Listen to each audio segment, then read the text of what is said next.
Good evening, happy Monday, happy Easter, and welcome to the number one Group of Five college football show in the world. This is the Group of Five guys, and our mission is to be the voice for the Group of Five football programs, voice that the mainstream sports media absolutely refuses to be. We need your help to do that. We need you to hit the follow button on all the social platforms at Group of Five guys. Go to YouTube, Apple Podcasts, Spotify, wherever you get your best podcasts. Subscribe to the channel. Leave a 5-star rating and a review. Most importantly, share it with your family and friends. On this Easter episode, we're less than a week away from the NFL draft, so we are talking top prospects, places they might end up, where we want to see people go, intriguing prospects. And of course, as always, we will have to talk about portal and NIL. Hope you enjoy the show.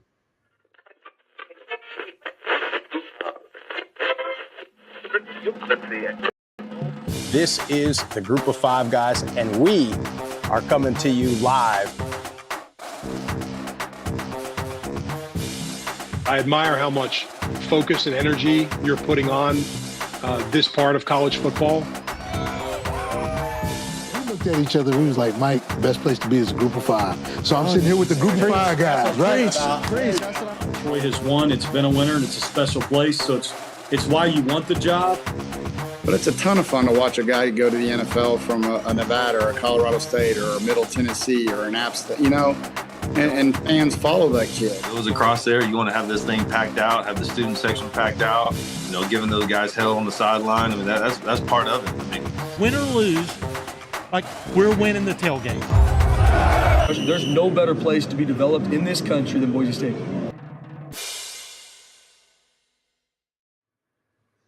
Jeff, we got a big show. I know Raider Nation is fired the hell up for the potential of getting a world-class running back early in the first round. As a Dolphins fan, I thought about even starting a rumor about some kind of character issue, hoping he would drop to the Dolphins. But the kid checks every damn box. We're going to talk about Genty here in a little bit. But first, since we're talking NFL draft, figured we'd bring on kind of one of our, he's been on before. We've been on his kind of back and forth, sort of a podcast mentor for the Group of Five guys.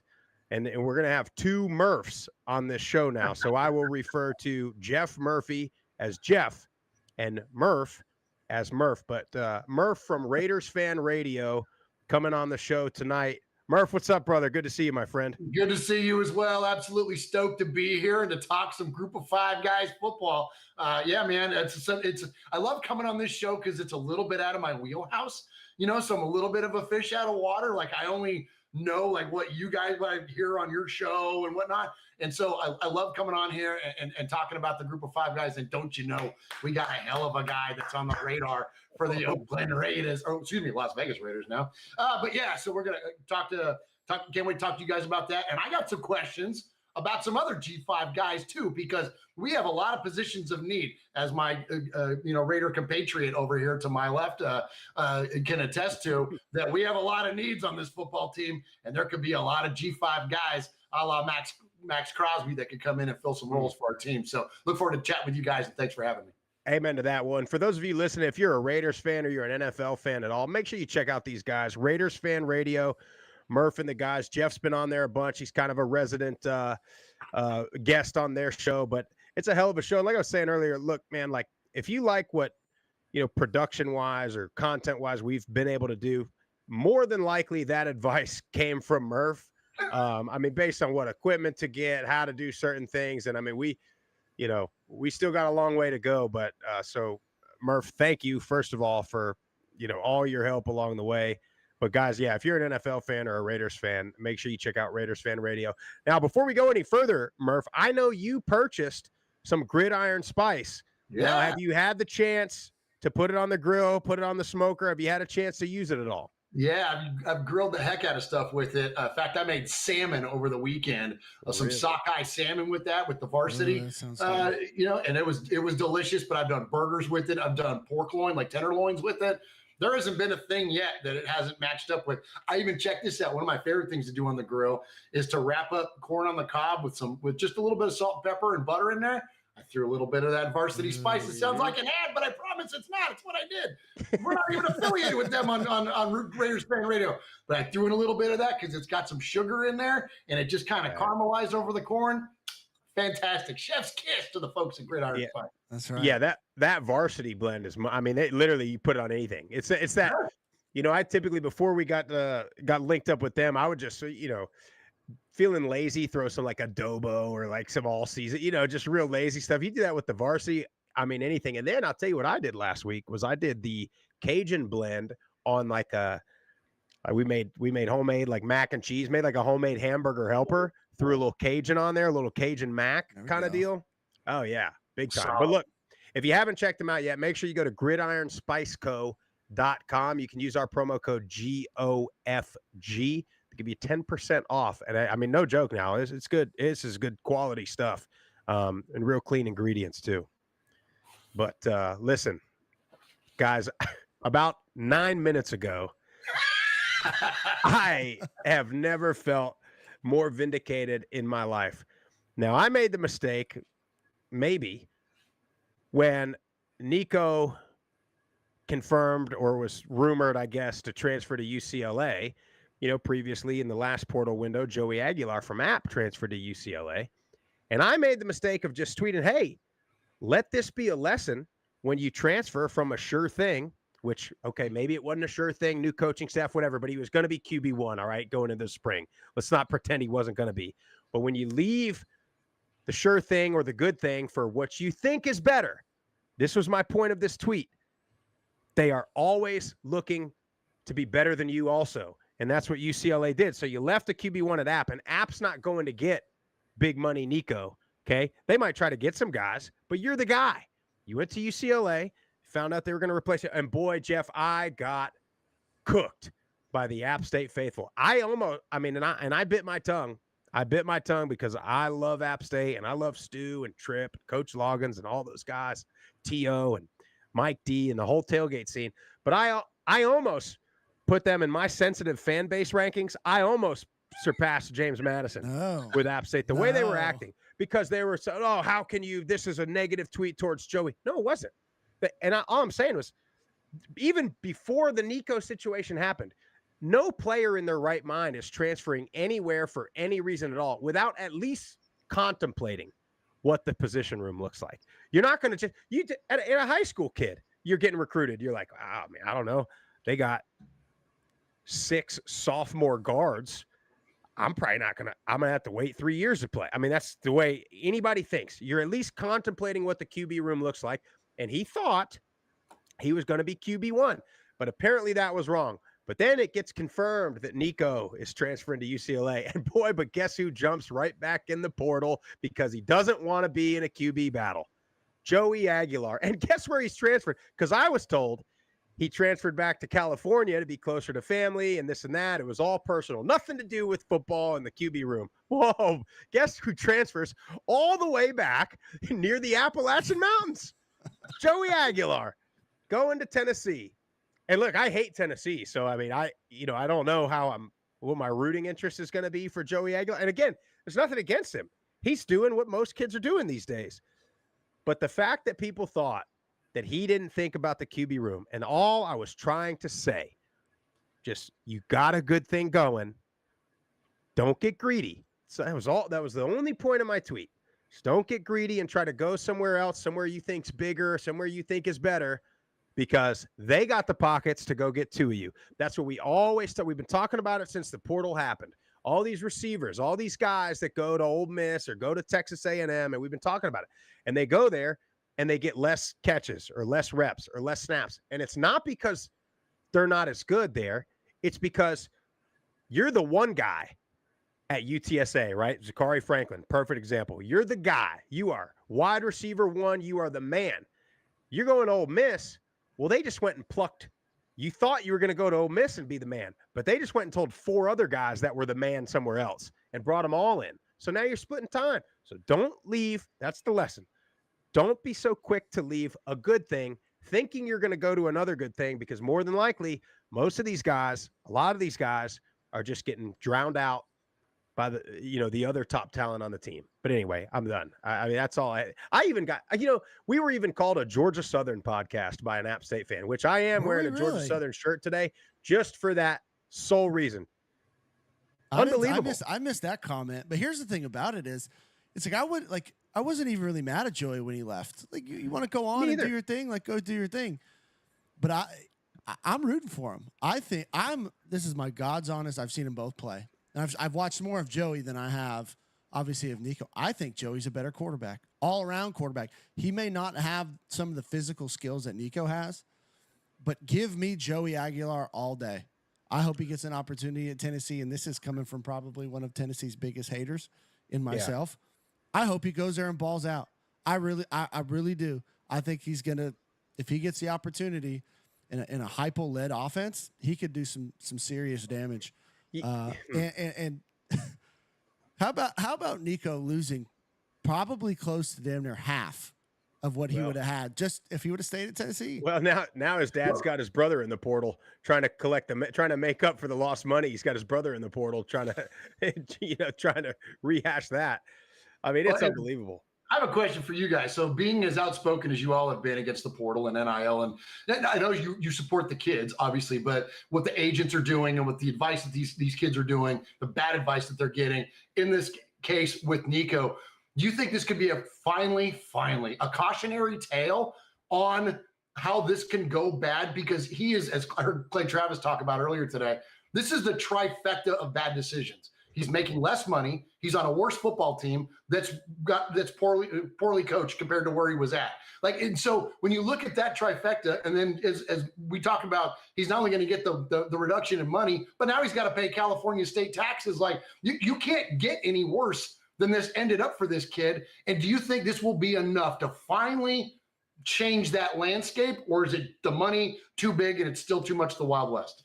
I think some kids might learn from this mistake, but I think the vast majority of them are going to chase the money until you get somebody. And the NCAA, I've been saying this for almost a year now, maybe even more. Like, they're essentially powerless at this point. So whoever is going to be the governing body of college football has to figure out a way to regulate this. It's the NFL. We have a model that works. Like, we keep trying to put all these little fixes in place and like, oh, let's try this and oh, let's try that. The model that works is right there. Just go and copy the model of the NFL if you're going to have kids get paid, because that way it protects the universities, the programs, it protects the kids, and you have agents that have to have a barrier to entry, not just any Joe Blow off the street that puts NIL agent on their Twitter can now go represent kids. Like, I don't understand how you went from the most strict, like, we couldn't take literally a cheeseburger sandwich from somebody at the bar. We'd have to turn it down, because if that got back to the athletic department, threats of our scholarship, we could be suspended, all this stuff, to just, here you go, wide open, do whatever you want. It's wild. I mean, do you remember when they made Terrell Pryor out like he was a terrorist for getting free tattoos? I mean, can you and I don't think this was ever like official news, but I think this is the way that the media played it to save face. I think when Jameis Winston stole the crab legs, I think he got him some free crab legs because he's Jameis Winston. No doubt. And they thought, we're better off saying that he stole crab legs from Publix, because God forbid you get a free lunch from a grocery store because you're Jameis Winston. That was always my theory, but it never really kind of hit the mainstream. Yeah. You know what? That would make a lot of sense, because as much as he plays that up, like, you're not playing it up if it's an embarrassing scenario that you were involved in, you know? Yep. That's exactly right. It's like a silly thing. And I mean, how you would have to, you could get crab legs from Publix. Like, they gotta give them. You know what I mean? Like, you can't just go grab them behind the counter most of the time. They gotta put them in the bag. They gotta weigh them, put them on the scale, all the stuff. Whenever that was coming out, I was like, I don't know why I'm the only one thinking this, but whatever.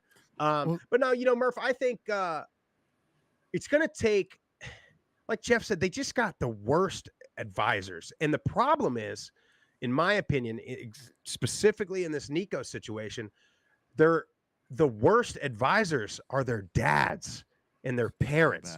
So like, I think you would learn your lesson if this was I think people have wised up now to like the agents, the 20% agents. We all know who they are. I think people have started to wise up against those. But when it's your dad, I mean, you know what I mean?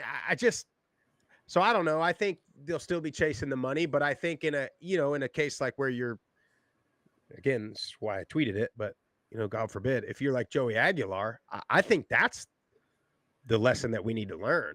It's like, hey, maybe this isn't the better thing. Now, granted, he probably went and made a bunch of money and in whatever Tennessee gave him. Sprouse, I think the winner in all this is Joey Aguilar.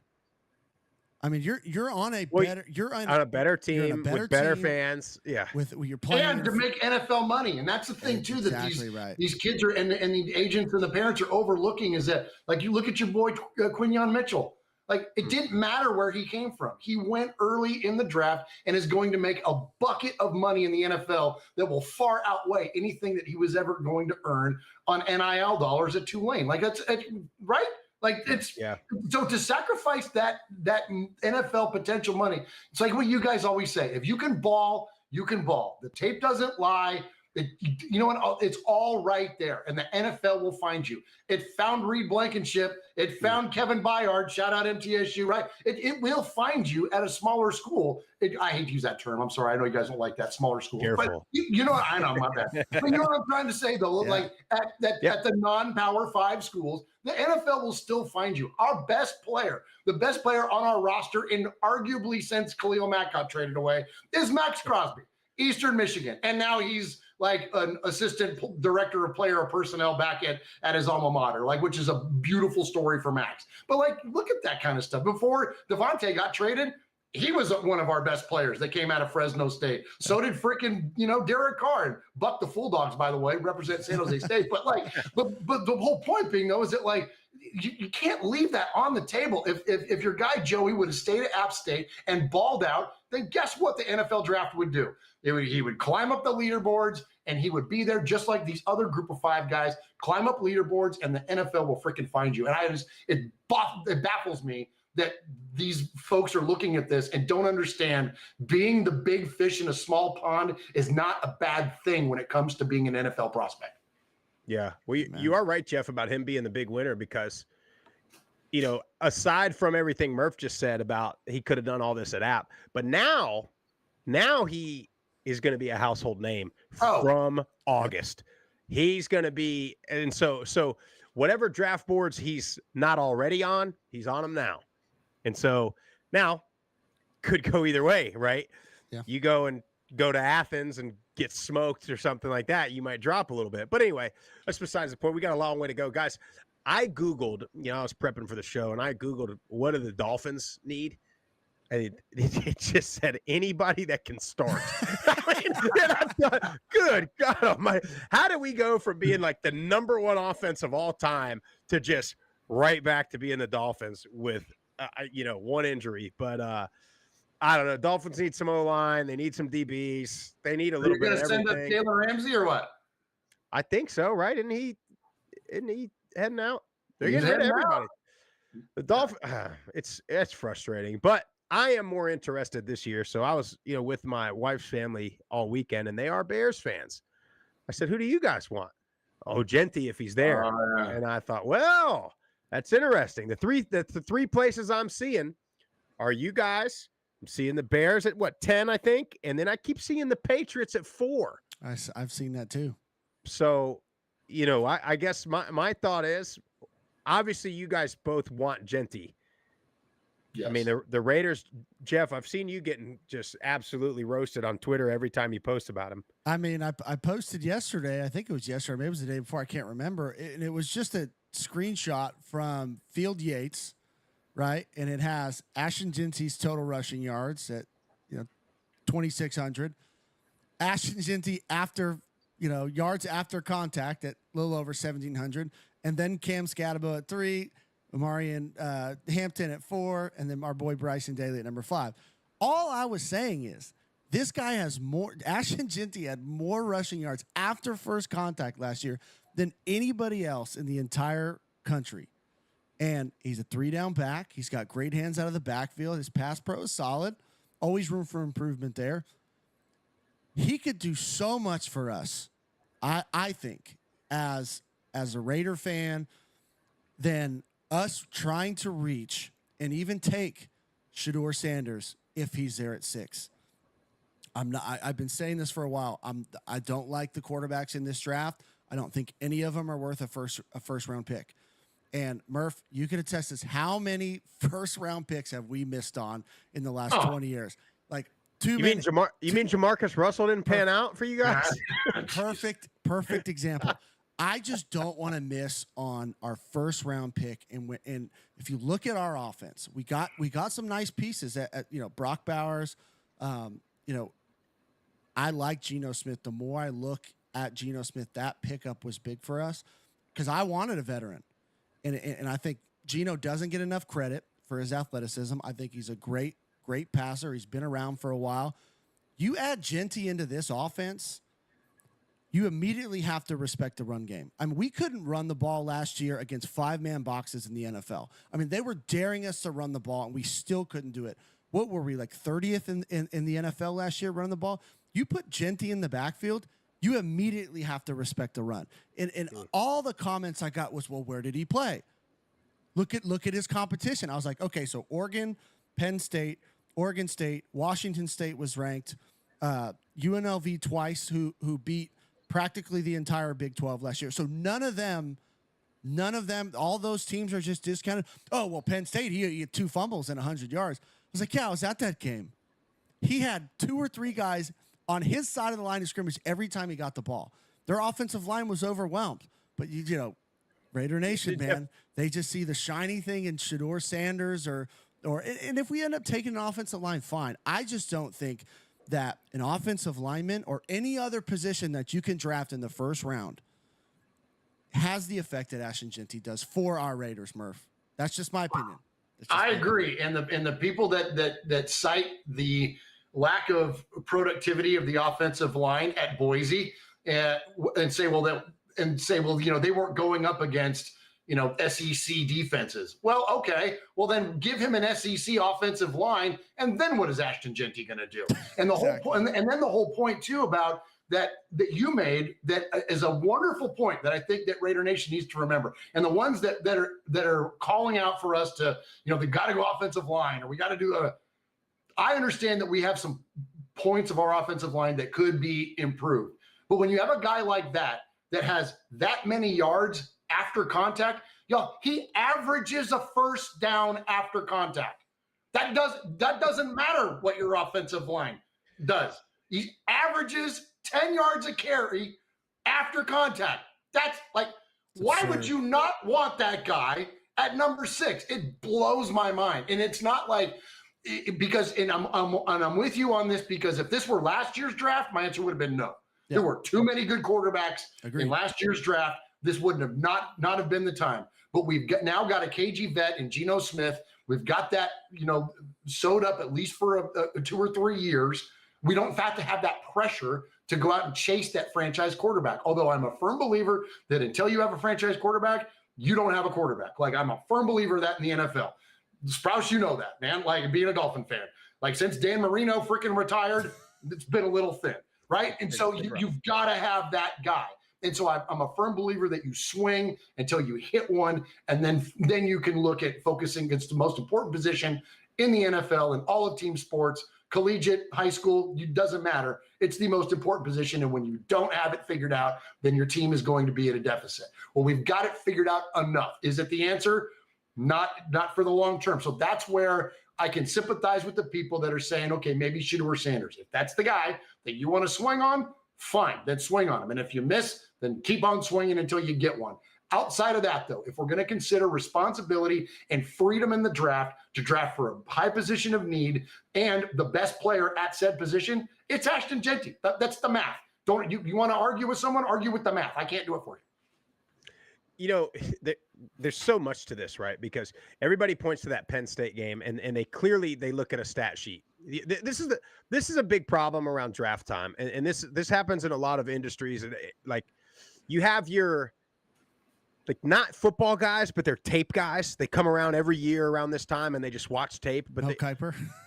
Well, yeah, your Mel Kipers of the world, and then you got a bunch of them on Twitter that I'm not really sure where they came from. These like the analytics guys. They just watch tape, but they don't nothing else. Then you got the other side that like completely ignores the tape and wants to look at measurables and hand size and all this stuff. It's all this weird stuff. It's like, Jeff, I follow a bunch of these fitness people, right? And there's a big debate right now in the fitness world. You have the science-based guys, and those are the guys that are like, oh, you got to have this, your elbow at this angle, and you got to lower the weight at this amount of second for optimal muscle growth. But those guys are like these little guys. And then you have like these massive power lifters that are like, I mean, I just go in there and pick it up, put it down until I'm tired.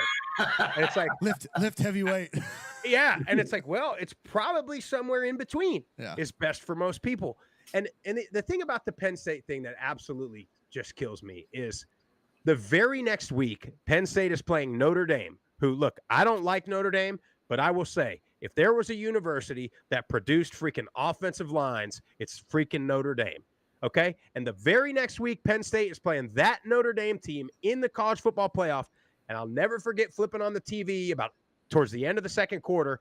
And whoever's doing the play-by-play is like, boy, this Penn State front is dominating Notre Dame's offensive line.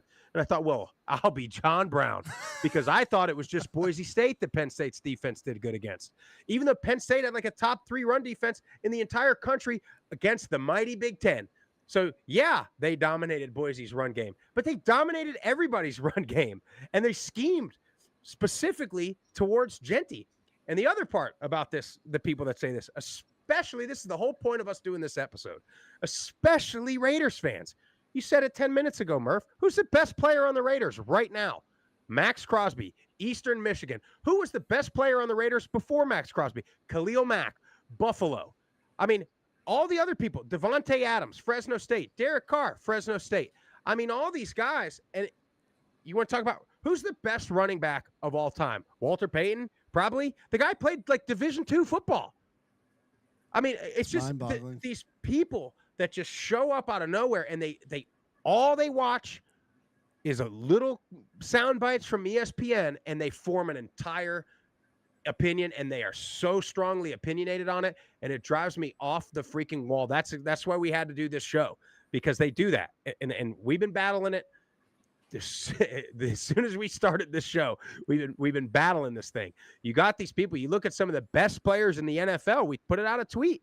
I mean, you got top 5 at every single position in football. There's at least one, if not 2, group of 5 players in highest paid players, not just in the league right now, of all time playing right now at every single position. There's at least one group of 5 guy in that mix. And it's like, yeah, you all were probably saying that too. You all were probably saying that about Josh Allen. They all were probably, I'd love to go back. I don't know if Twitter is booming as it is now. I'd love to go back and see what people said when Max Crosby got picked up. I'd love to go back and see it when Khalil Mack got picked up. I can guarantee you, and the worst part about it is, those guys, Crosby, Khalil Mack, those are the more difficult. Those are the ones where up front, it probably is a little bit different as far as competition. But when you talk about a running back, it's like, it's about as can't miss as you can be with this guy. And just the human being he is. He checks every box. I hadn't heard one negative thing about the kid. So to me, it's a home. I mean, I don't know why our Raiders wouldn't take him, but that's just me. You'll see if he's still there. But let's transition a little bit real quick before we get into some of the teams that have done well with group of 5 guys. Jeff, I'll start with you first. Who are some guys? Genty, obviously, we know it's not obvious because there's a couple guys that you could go early too that are from the group of 5. But who else are you intrigued to see where they end up or how quick they go? I got 2 names, and I think they're going to be the next 2 off the board. Mike Green with Marshall. He is creeping up high. Yeah, he's special now. I mean, you're talking mid first round, maybe creeping in the top 10, depending on what people's needs are. So I'm happy for him. And then Siobhan Revel, quarterback out of ECU. I think, everyone's projecting him to be like a mid to late first round. I'm just going to be curious, like, if, you know how the bias is there. People won't take him because he was at Marshall or ECU. So what I want to see is, like, if they start dropping, how far are they going to drop? If those guys creep down into the second round, somebody's going to get a hell of a player. Well, Mike Green especially. I mean, you talked about it a minute ago, right? The QB is the most important position at any level. Well, guess what's right below the QB? The guy that can go get him and the guy that can protect him. 100%. So Mike Green, and we just talked about Max Crosby. We just talked about Khalil Mack. Talk about these pass rushers. And Mike Green, I mean, you know how much we loved Marshall all year long. We loved that defense, and we loved how physical they were. We loved their defensive front. And Mike Green then goes down there to the bowl, to the Senior Bowl. That was Senior Bowl, or I can't remember which one he was at. Senior Bowl. But what does he have, Jeff? He has a viral clip. Just one clip. Gets that bull rush and puts that offensive tackle on his butt. Next thing you know, flying up the draft boards. tackle too, wasn't it? It was. I want to say big. I want to say it was like an Iowa kid. Was which it? I mean, you talk about O-line. Yeah, you know, with Siobhan Revel, I'm seeing him. He's probably going to be like the third or fourth corner. Yeah, depending on what you want to call Travis Hunter. Like, and it just depends on how the draft goes, right? If Travis Hunter goes super early, and then somebody else that needs a corner is going to take the next guy super early. But if these guys reach on quarterbacks and they don't go corner or whatever they reach on, then you're going to see them all start dropping, and they don't start going until. And corners that's a tough freaking evaluation. I mean, for me, I mean, I'm an O-line guy, but it's a tough evaluation. He's got all the measurables. He looks it, right? But again, it's like, but also, not to downplay the importance of corners, but there's a lot of good corners. It's hard to find the elite ones, but you don't really know. There's a real fine line between somebody that's going to be good, play a long time, probably start most of his career, versus somebody that's going to be a shutdown guy. And that's tough to evaluate. So I think Mike Green, I think Genty goes, then I think Mike Green goes, and then I could see Revel dropping a little bit just because there's a couple corners ahead of him. I got a few guys I want to ask you all about that, and that would fit with the Raiders particularly, but also and could fit with a lot of other teams.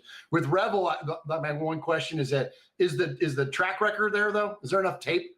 Because he hasn't been doing it that long, right? And then he got hurt this year. He was hurt. So, yeah. So is that going to be enough to propel him up some draft boards? That would be my question about him. But and then Murf, Jeff Murf. Not talking to myself. That'd be weird. But. A guy that I like is a wide receiver out of Utah State, Jalen Royals. And now I know that he's got some questions around route running ability, but he's big and he's fast as hell. And that sounds like an Al Davis Raiders type receiver. And we need somebody like that because we've got Trey Tucker. Shout out Group of Five. We've got Trey Tucker, but he's an undersized guy. He's a little more of a shifty slot type guy. It sure would be nice to have somebody that's an absolute burner on a 9 route opposite of Jacoby Myers for our team. Yeah, I'm with you. I think we could go 2 different ways at the receiver position. I don't know. Some people have Royals in the 2nd to 3rd round, which that to me seems a little high. Right? Oh, really? Well, just based off of, he is it. There's 2 receivers out of the Mountain West. I'd be happy with either one of them. Jalen Royals is a little bit smaller than Torrey Horton is. Torrey Horton he's a bigger body. Can go get it. Great route runner, great hands. I think we can't go wrong with either of them. So if either of those guys are there in round 3 or 4, because I don't think we'll go offense. If we go Genty at 6, I don't think we go another skill guy in round 2. I think they'll go a different direction. But we get into round 3 or 4, and Horton or Royals is there, take them. Home run hit. Either one of those guys would be money for us.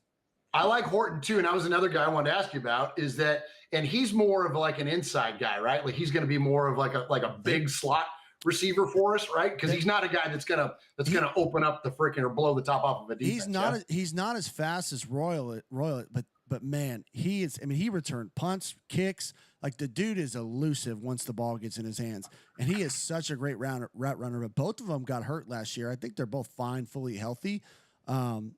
But I mean, Trey Tucker's fast now. We already got him on the roster. So that's true. Yeah, but I think either one, we can't go wrong. If we go Royals or Horton, I'm going to be thrilled. Yeah, they both got hurt. No mention of the other Mountain West guy, huh? Out of Ricky San White? Jose, Nick Nash. Well, I mean, we got Ricky White too.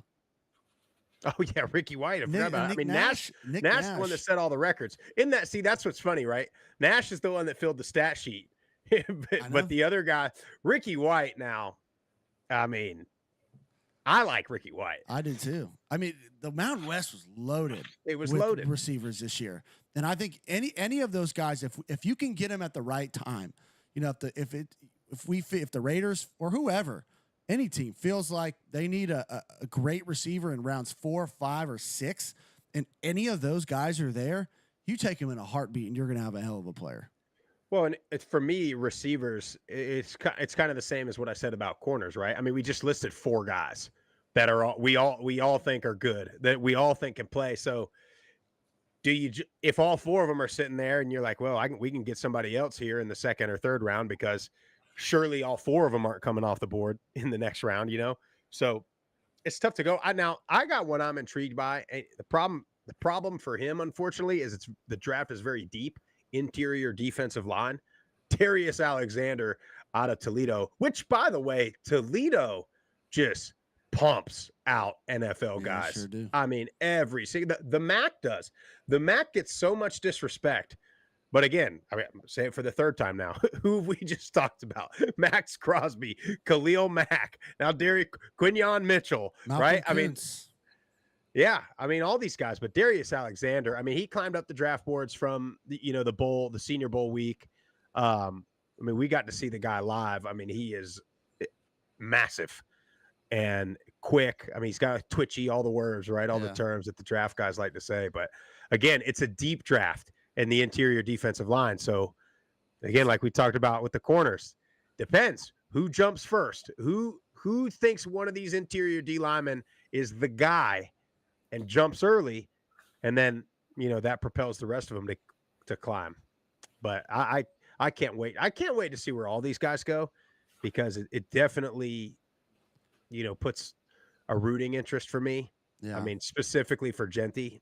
Wasn't it funny? Hey, quick side note here. So Murph, when we were at the Fiesta Bowl, Jeff and I, by the way, I'm not revealing any genders on this show, but my wife and I know the gender of our child, but nobody else does. But we kind of coming up with names, and Jeff just mentioned, he goes, just randomly, he's like, you know how many babies are going to be named Ashton after this kid? so I literally, my wife and I were trying to come up with a boy and a girl name, and Ashton technically could be both. So I text my wife and I go, hey, what about the name Ashton? And then I said, so, my late mother, I was like, we got to try to come up with something that's like, keeps my mom's side of the family going. And my grandmother's name was Jean. So I said, what about Ashton Jean? And my wife's like, I actually like it. And I'm like, oh yeah.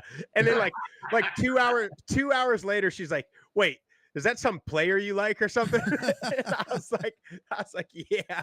She was like, watching him live, stud. Way too close to Ashton Genty. I was like, all right. But anyway, Murph, who else are you intrigued by? Well, you could just go Genty, because that could go either way. That and then you could just go by Gene for short, and then come up with a nice new middle name. Go either way. That's very and true. Gene could go either way. Absolutely. All right. So I got one more I want to ask you guys about. And the Raiders, listen, we don't need a tight end because we have the greatest tight end that's ever played in the history of the NFL. His name is Brock Bowers-Sprouse, in case you were wondering. And yes, he is the greatest. Darren Waller, I thought, the rapper. No, but and I know this isn't a Raiders show, and I'll keep it quick. But if in all seriousness, Brock Bowers and the already impact he's had on our football team at the tight end position in a team that's produced Hall of Fame tight ends like Dave Casper, and I know he's not there yet, but Todd Christensen, and we have Raymond Chester, and there are absolute legendary players in the NFL, not just for the Raiders, but in the scope and the scheme of the history of the NFL. And Brock Bowers is already showing up on the radar in his rookie season. It's phenomenal. But anyways, but for tight ends though, I want to ask you about this guy, Harold Fana Jr., the tight end out of Bowling Green, because he seems like a beast to me. And if the Raiders needed another tight end, which we don't, but if we did, that would be somebody that I would think would be on a radar, but maybe for some other NFL teams, that would be a guy that would be there. The only reason why I don't think the Raiders will take Fannin is because he's so much like to me, Brock Bowers is. I mean, he is a great route runner. He's probably not as athletic quite as Brock Bowers is, but great hands, run great routes. He's a mismatch nightmare. Whereas, if you had both those guys on the red roster, it'd be great. I just don't know how. I mean, you'd have to. I almost think that he's almost too small to be a hand in the dirt tight end. But you split him out wide against corners. I mean, he's going to body corners up all day. He's faster than linebackers. We saw him against Toledo in that game live. I mean, the dude was shredding Toledo secondary. So he's a home run for any NFL team that wants to get him. You know, they got him projected like 3rd to 4th round right now. But for some reason, he was getting so much disrespect, Sprouse. I don't understand why. He was. I saw a lot of stuff on social media about him not being very athletic or being stiff or being all these things. But I watched from about 10 yards away him hurdle the entire Toledo defense into the end zone. Look pretty damn athletic as far as I'm concerned. but I do think you're right, Jeff. He's kind of a tweener, but you're like maybe not quite good enough, big enough, hand in the dirt blocking guy, but maybe not quite athletic enough to be the big time receiver mismatch. I don't know. You mentioned how you use them both. I mean, I know they're not the same player, but I'll never forget the Patriots just absolutely dominating with Gronk and Hernandez at the same time.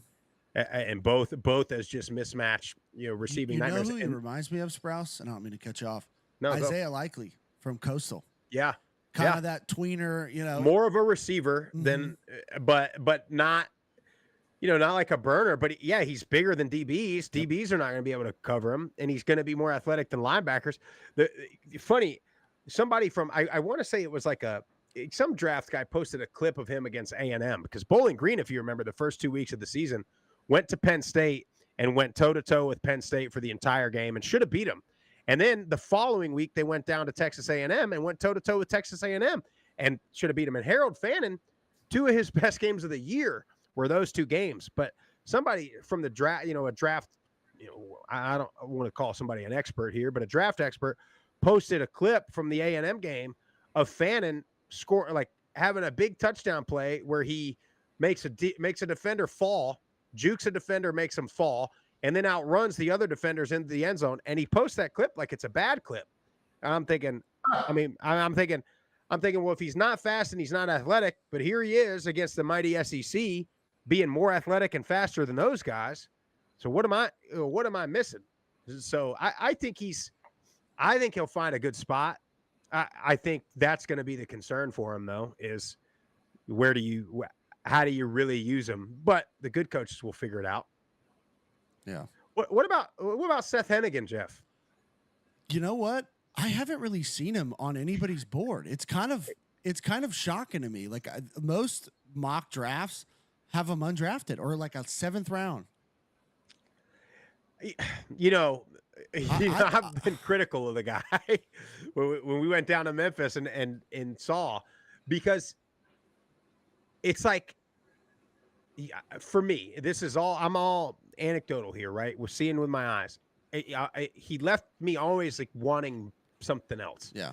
Like I was always waiting for like, where's the big NFL play here?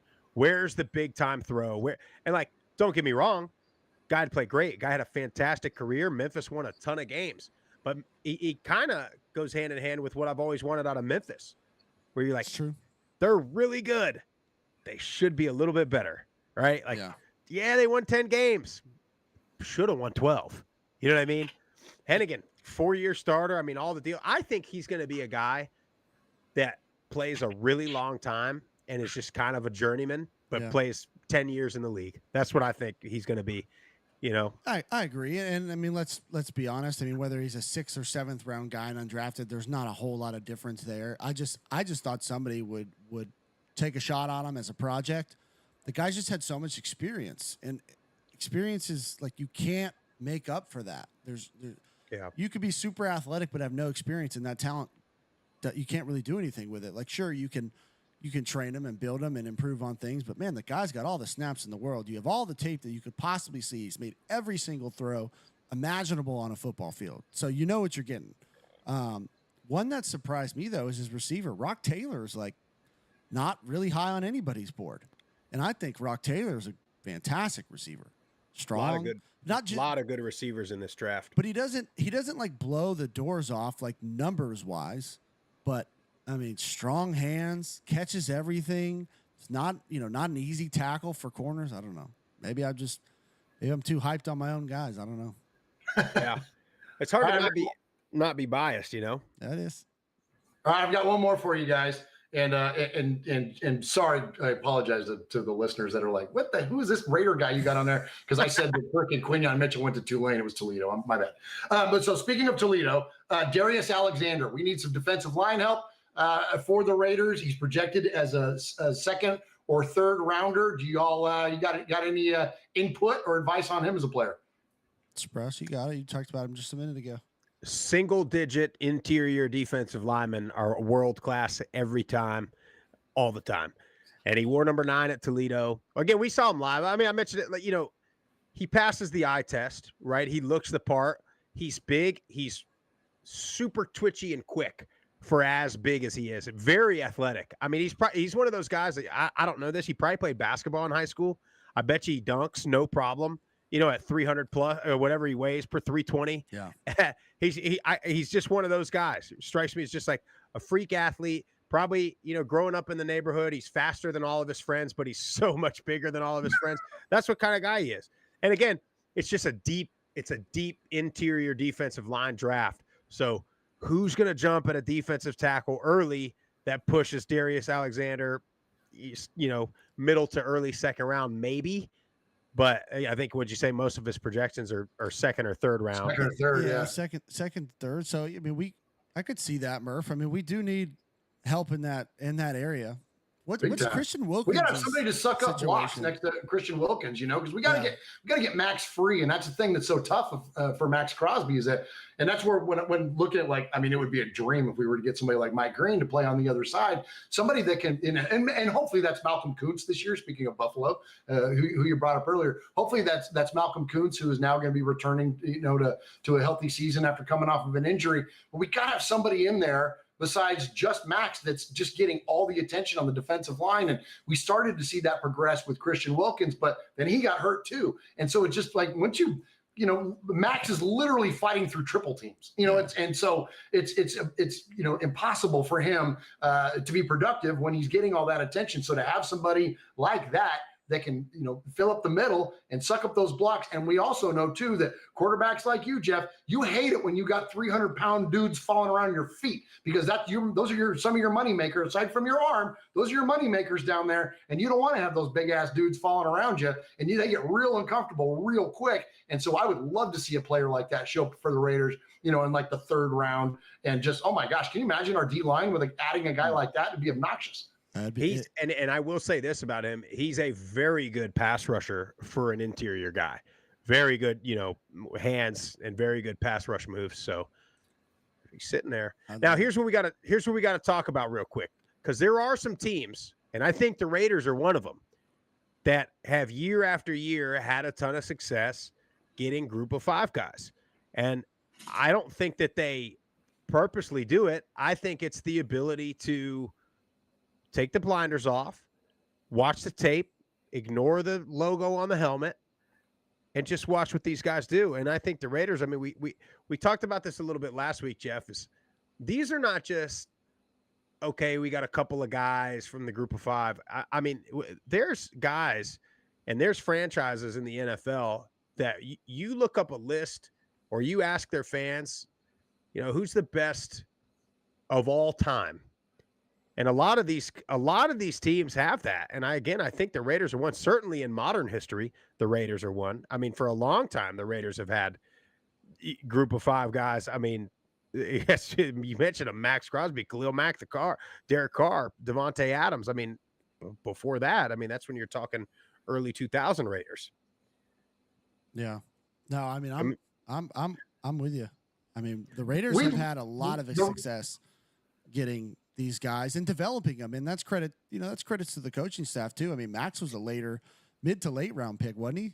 fifth or sixth round? It was the fourth. It was Fourth? Okay. Yeah, but Still. Al Davis set that tone, and Al Davis was the first one to go into quote smaller schools. Don't hit me. Quote smaller schools, historically black colleges, went off the grid at that time in the NFL to recruit the best players. And when you look at the list of our Hall of Famers, you see Texas A&I, which doesn't even exist anymore. You see North Texas. You see plenty of small schools out there. Darn it, I did it again. I didn't mean to do that. All right. We know what you mean. You see these other schools that don't have the media attention and what you see them even back then in the 60s and 70s. They're not on TV. They weren't in the newspapers. They weren't talked about frequently. And Al Davis went and scouted those schools personally and literally changed this landscape of the NFL. And I think probably too, and I'm just speculating here, but Jeff Murf, I'll bet that's one of the reasons why playing in a Group of Five school and being a Raider fan, this is such a passionate, subject for you, because our owner, the guy that built the mystique of the Raiders, literally changed it all by doing that. And he was the first one to do it. And he was the first one to make those to make those moves before it was cool. I mean, this was an AFL football team. This wasn't even the big mighty NFL at the time. And everybody followed and adopted Al Davis. And so he broke so many barriers, not only from having, minority head coaches and, female executives, and all the different things that he did were so wonderful, but he didn't do it based on, skin tone. It was based on merit. And he went and found players and executives of merit that were in these smaller areas that no one was looking for. And so the spirit of that has not gone away. Like, it's still there.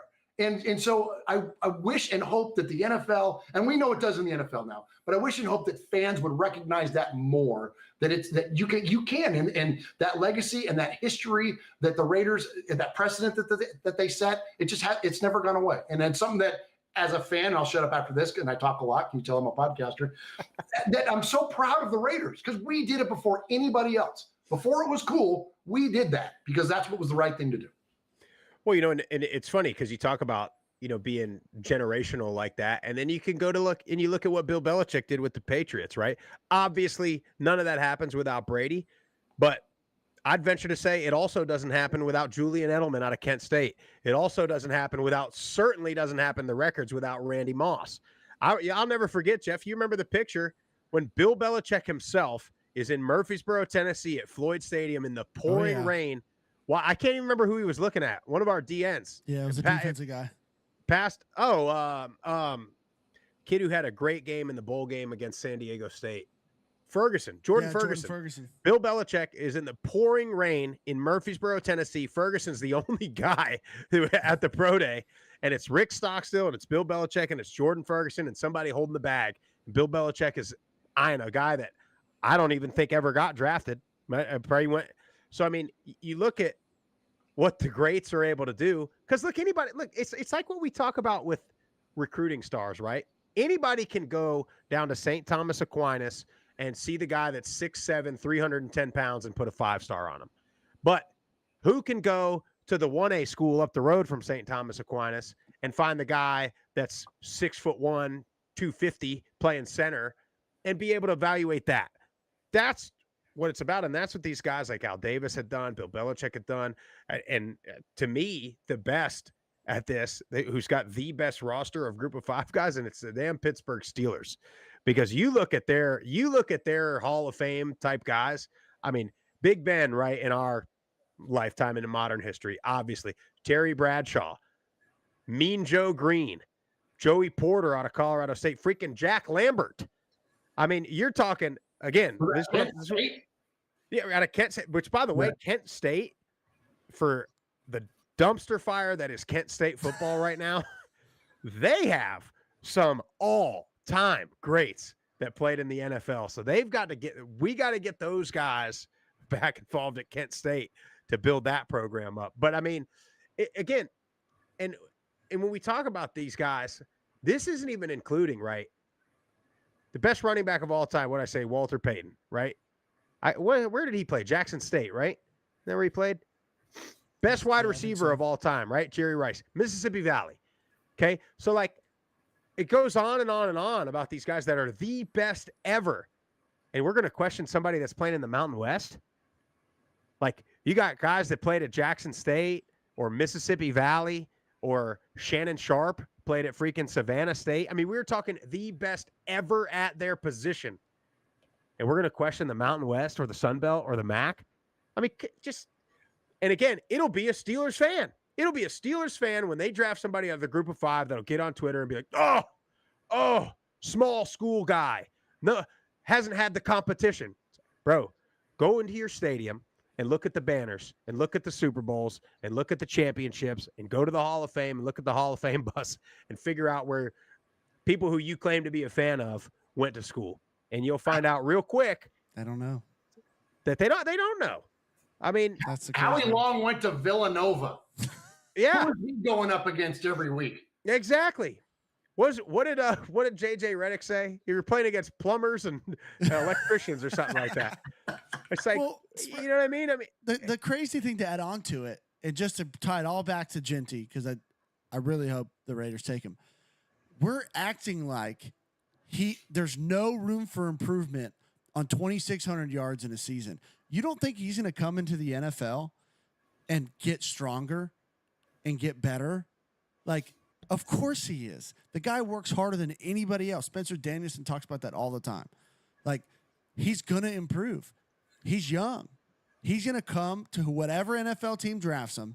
He's going to be the guy, and he's going to be the hardest worker in the room, and he's going to be a great teammate. You're going to have everything you want.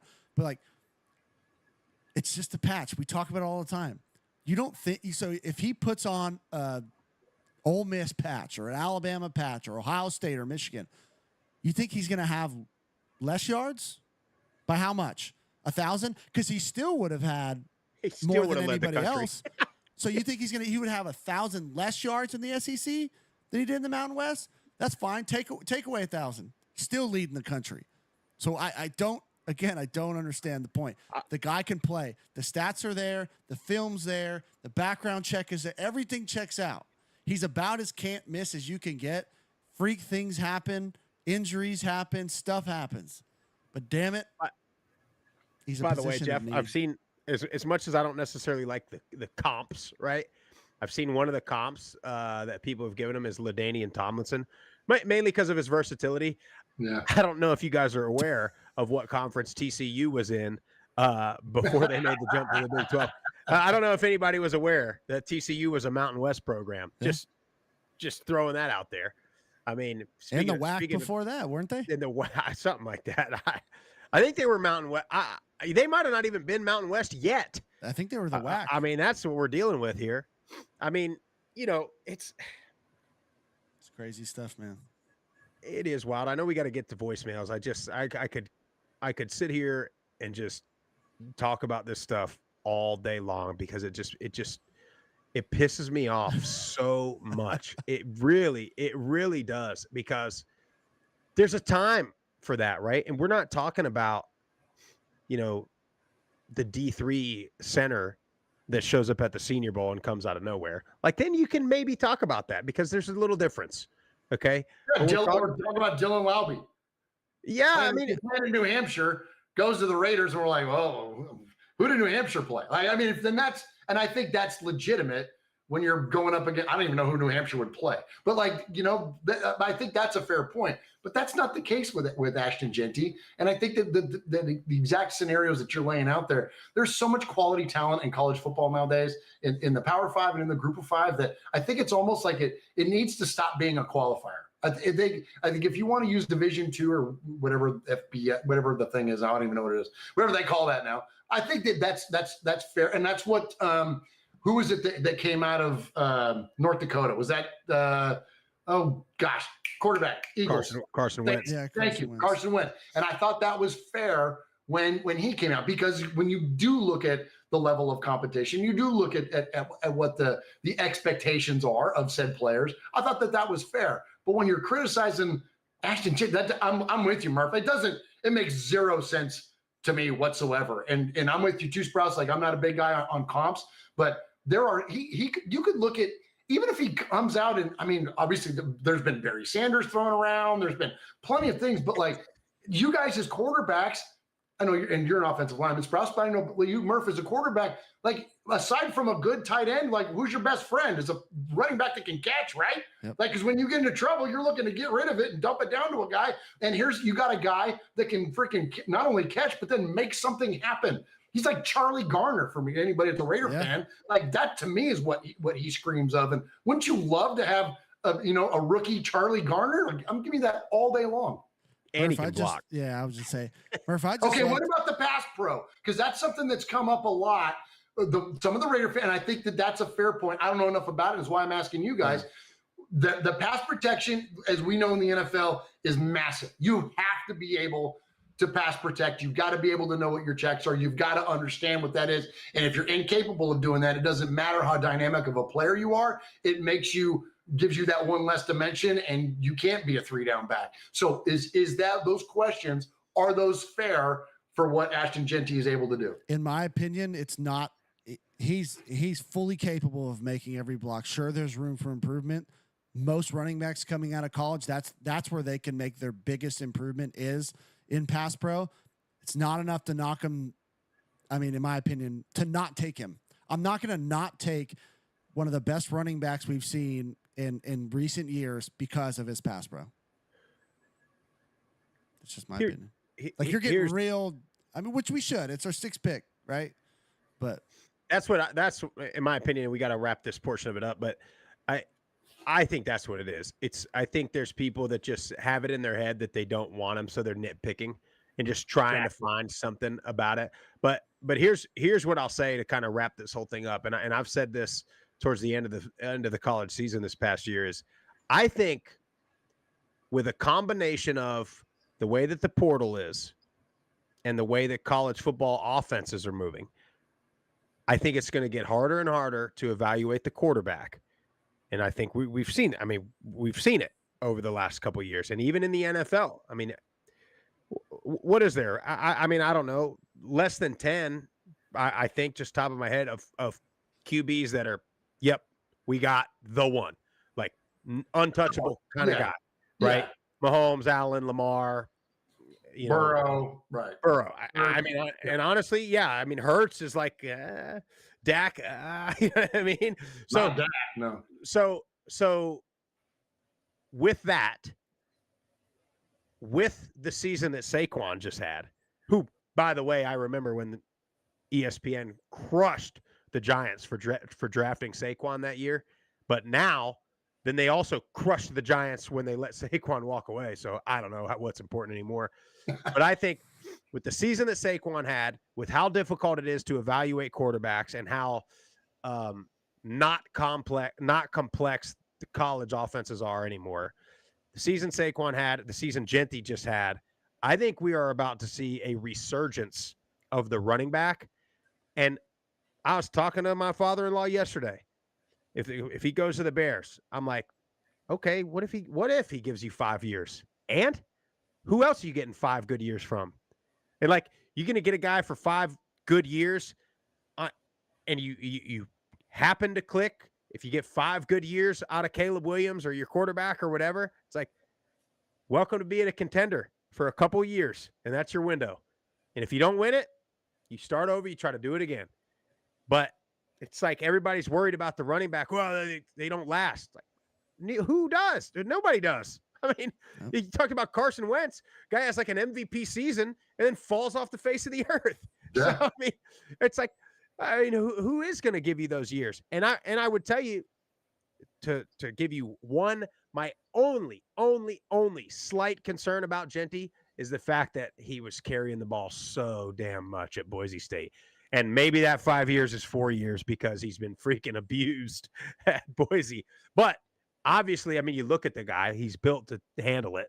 And so anyway, I know we got voicemails, Jeff, but that's what I think. I think you're going to see a resurgence of the running back. And what you're going to see is it's going to be more like basketball, right? You're going to just kind of, you're going to build this core, and you're going to get one guy, QB in free agency, right? And that's going to be who you think is going to take it over the top, which I think is a better recipe at this point.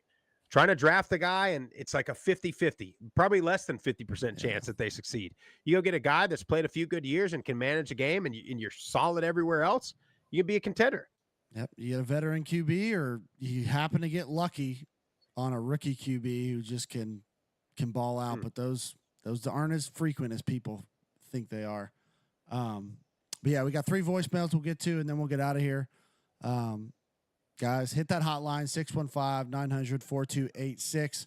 Give us your hottest take. If there's something going on at your school, you guys are locked into your school, each individual school, far more than we can possibly be. So keep us up on it. Or if we're wrong, just call us out. We love that too. So we'll get right to it.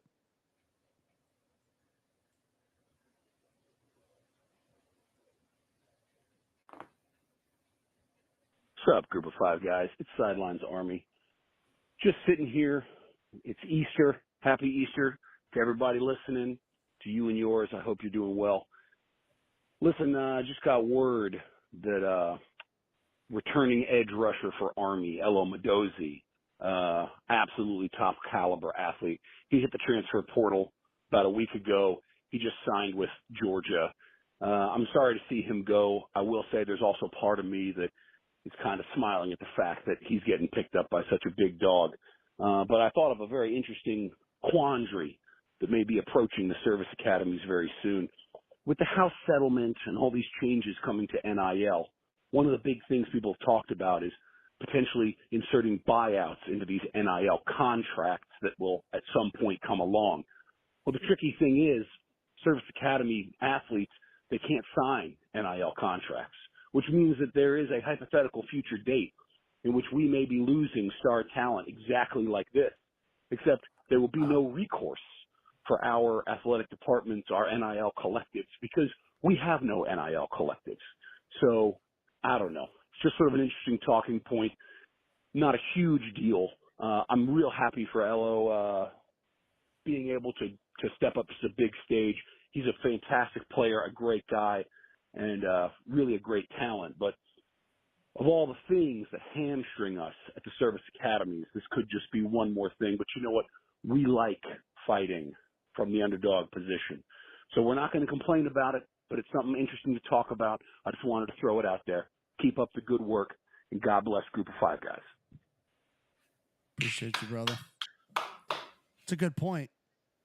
Great freaking point, man. As somebody who's kind of partial to the service academies, having a kid in the Navy and a niece that graduated from the academy, man, that's wild to think about that. That, like, what a disadvantage that puts them at, because the contracts are coming, right? You talked about Sprouse or Murf, when you guys brought up the idea that there's the model already in play. And I think the model is the contract, is that if you're going to sign to go play at a school, it's a 3-year deal or a 2-year deal or whatever it may be. There's a whole different layer to that when you're talking about a service academy. That was a fantastic question. Yeah, we had to, you have to leave before your junior year, if otherwise you're going to have to owe some time back to Uncle Sam. So I don't know. Maybe, I don't know what the course of action is there, to sort of repay that. And look, I mean, here's the truth, right? A lot of guys get to the academies and want to leave right away. I mean, I was one of them, right? You get there and you go through that first semester and you're like, I don't want any part of this. You might try to transfer, but it's rare that guys are doing it as top guys on the team, right? And so, but you got to do it. I don't know how. I don't know how you get kind of that buyout or payback or whatever in that situation. I mean, I think that surely the transfers are going to be rare, right? Because typically you're not going to see too many underclassmen playing high-level football at an academy. So the demand for those guys is probably not going to normally be there after a freshman season or a sophomore season. So I'm hoping this is just kind of an outlier. But, I mean, they also lost the running back too, right, this year? I mean, Udo. Right? I mean, you have a good year. I mean, that's what I was going to say, is there's now more enticement for them to leave, if they're good players as a freshman or as a sophomore. So just something we're going to have to keep an eye on. I don't know what the fix is. I mean, they're in such a special situation. I hate it for them that they can't making the NIL. Maybe but we can give them some government, you know, well, they are already. let me give you the whole truth of this, right? You get an NIL long before NIL. Oh, not NIL, but everybody that's there is getting a paycheck, a little stipend every month. At Elon Musk. Did you hear that? yeah, don't do that. That'll crush the program. You're not getting anything. Full scholarships, all we got for you. And when you graduate, you got to go to war. Right. Yeah, but you get a Tesla when you get back. No, but look, I mean, here's the selling point for the academy, right? There's very little risk from a carear standpoint, right? Because you can still get drafted and go to the NFL. You can still go play if you're that good. You're not risking, you know, even if you get cut from the team, you're still on scholarship at the school and you're going to graduate with a world-class education. So you got a job immediately. I mean, you may not necessarily get to pick what it is, but you got one. And then, you know, you're halfway through retirement at 30 years old. So, you know, there's some selling points. I mean, they sold my little ass on it. obviously not enough. Honorable discharge. No, they tried. Anyway, Jeff, we got to get to some more of these things here. Let's get to our second one.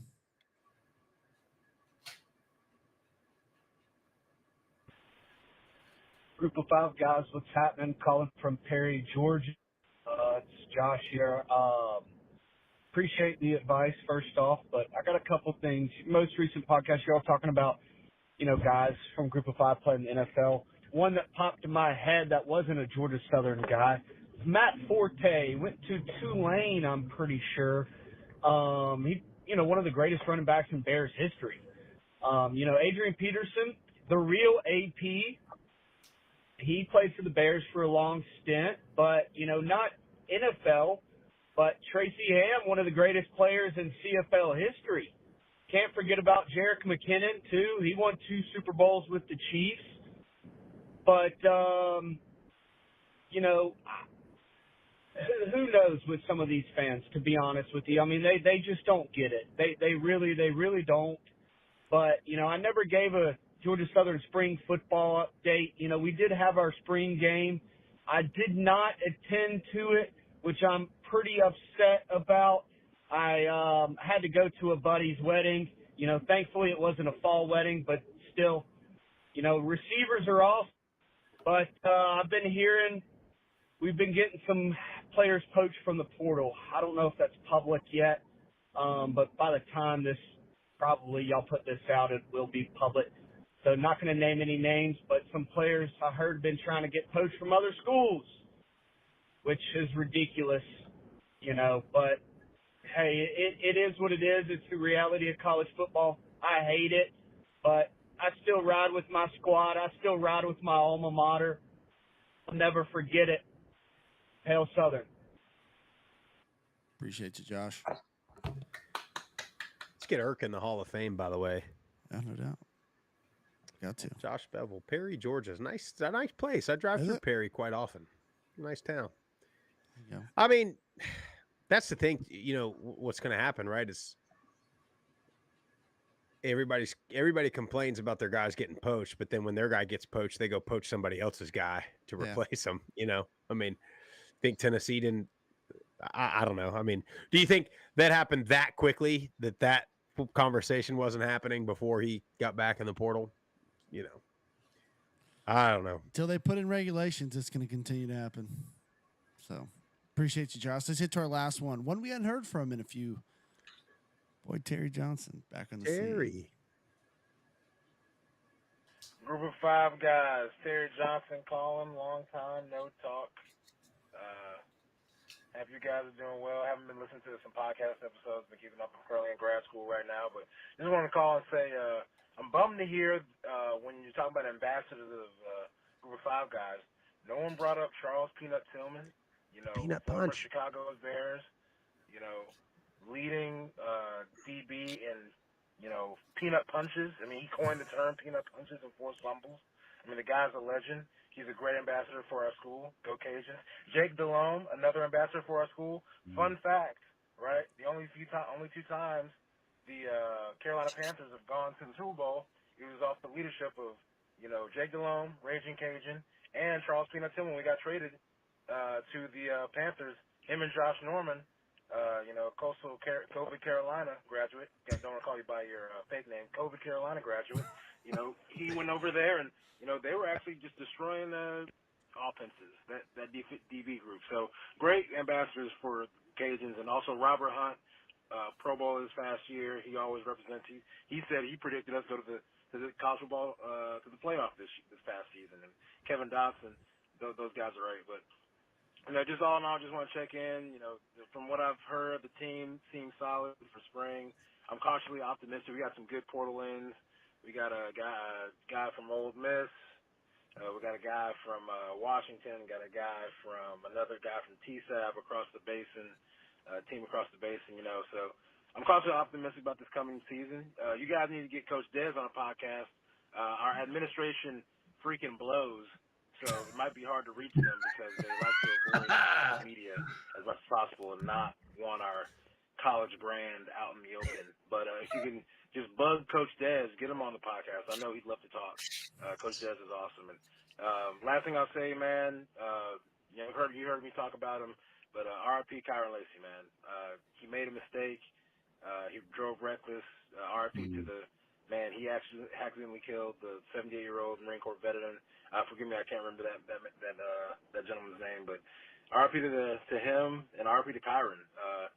Sad that it had to happen. Sad that it happened, and this makes me just look at all the parents and just Kyron came from a great family, God-fearing family, 2 parents, and sometimes even then, just it's not good enough to save your kid's soul. But stay with God, and God bless y'all, and just talk to your kids, keep your kids' mental health in the front part of your mind. But all I want to do, call in. But God bless Group 5. God bless Group 5, guys. Go Cajuns. God bless you, Terry Johnson. God bless Terry Johnson. Yeah, that Robert Hunt, that O-line that Louisiana had in Napier's last year was freaking ridiculous, dude. Ballers. It's just ridiculous. The other thing he said. Well, now I lost it. I got it. What do you got? Shout out that he called out Charles Tillman there, the inventor of the peanut punch, which also my wife calls Friday night. But